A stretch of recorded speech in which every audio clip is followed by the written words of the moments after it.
May bisita para kay Kim. Binisita nga ni Paolo Avellino si Kim Chiu sa kanyang dressing room bago magsimula ang kanilang event para sa Brilliant Skin. Makikitang kasama ni Paolo ang CEO ng Brilliant na si Miss Glenda kung saan binigyan nila ng regalo si Kim Chiu. Marami ang kinilig sa ginawang pagbisita ni Paolo para masulyapan ang kanyang rumored girlfriend. Sa kanilang pagbisita, makikitang masaya at komportable si Kim habang nakikipag-usap kay Paolo at Miss Glenda. Ayun Regalo yung sa akin ni Madam na nag-sign ako sa medical group, house and lot.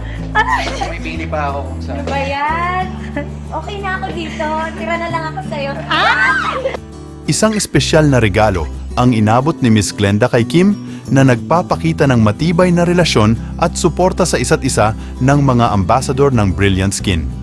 Ang eksenang ito ay nagpakilig sa maraming fans at sumuporta sa rumored relationship ni na Paolo at Kim, lalo na't parehong aktibo sa kanilang mga karera at patuloy na nagbibigay inspirasyon sa kanilang mga tagahanga.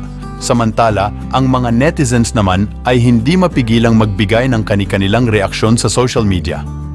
Maraming nag-post ng kanilang kilig moments at mga larawan mula sa event na mabilis namang nag-viral. Ang sweetness at chemistry ni na Paolo at Kim ay hindi maikakailang ramdam na ramdam ng kanilang mga tagahanga.